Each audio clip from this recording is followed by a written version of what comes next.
The role restaurants could play in COVID-19 exposure. A new study using cell phone technology from millions of Americans found restaurants among likely hotspots for spread of the virus. This morning, GMA investigates how safe you are when dining, even in an outdoor space, and how the type of structure you choose to dine in could impact your level of exposure. Here's Kaylee Hartung.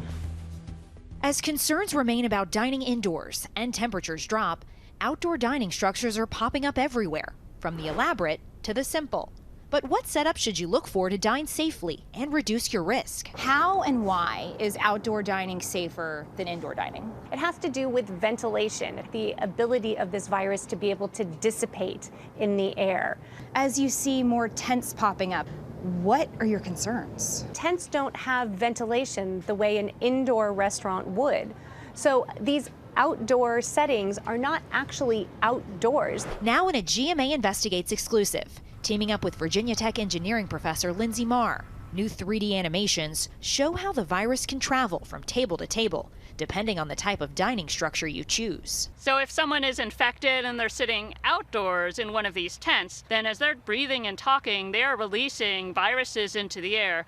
And just like cigarette smoke, the air can easily flow in any direction because there's no walls. And once you start adding walls, you potentially block that wind. Once you add 4 walls, you kind of lose that benefit of being outdoors. And while dining igloos do isolate you from other diners, there's a downside. If you're with someone who happens to be infected, there's really a high potential for virus to build up in the air and for everyone in that little bubble to be exposed. I feel like it's only prudent to go in there with people in your own household or people in your own pod. Also, Marr cautions, make sure there's enough time between seatings, at least 20 minutes, to give the igloo a chance to air out.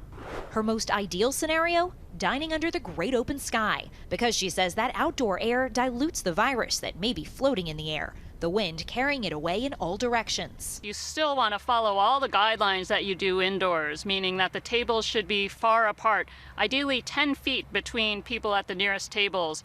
People should be wearing masks when they're not eating. You want to minimize contact with the waiter and practice good hygiene. Here at AOC in Los Angeles, they turn their parking lot into a dining room under the open sky, ensuring tables are placed 6 feet apart. But infectious disease expert Anne Ramoyne says there's no zero risk scenario when it comes to dining. If open air dining like this isn't available, what's the second best option? The more air circulating, the better it is. So someplace that has an awning, has sidewalls front, is definitely better than a place that is completely closed in. She also has a recommendation for restaurants. Turn down the music. Loud music means you have to speak more loudly, and we know that that creates an opportunity to expel more virus. Now, something else you'll often see in outdoor dining spaces now, heat lamps. And our expert says that while the heat from those lamps, it might prompt a little more air movement, it won't dilute any virus in the air. So not as much as that access to fresh outdoor air. That is the key. Michael? Nothing like fresh air. Kaylee. And Kaylee, is there any guidance for dining with people from outside your household? Yeah, Michael, because distance is a factor in transmission. Our expert says look for a larger table. Give yourself as much space to spread out as possible. All right. Kaylee Hartung, thank you.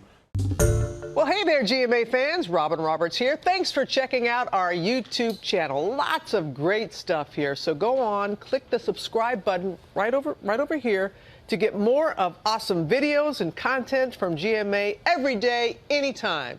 We thank you for watching, and we'll see you in the morning on GMA.